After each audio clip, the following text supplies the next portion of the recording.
আসসালামু আলাইকুম। আজকে আমি কচু শাক ভাজি করব। কচুর পাতা সহ নিলাম, সিদ্ধ করে নেব।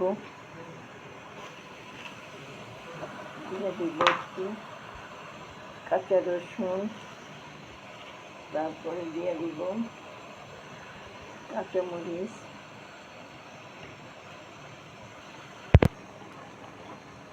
সুন্দর সিদ্ধ হয়ে গেছে। এই দেখেন নরম হয়ে গেছে।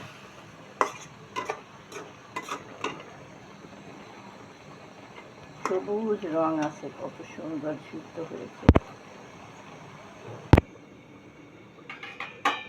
মরিচ ভেজে নেব। মরিচ ভেজে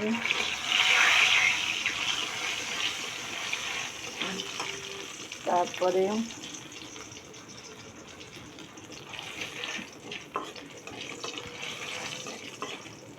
মরিচটা ভাজা হয়ে গেল।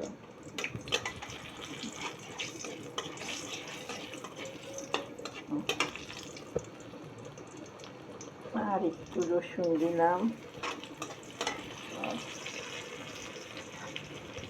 একটু পেঁয়াজ দিলাম। এবার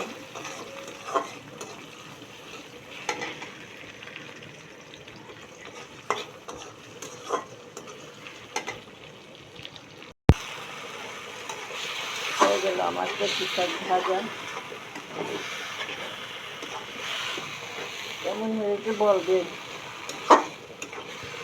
আপনারা এভাবে খাবেন, কোনো চুলকাবেও না, কিচ্ছু না, খেতে অসাধারণ লাগে, খুব ভালো লাগে।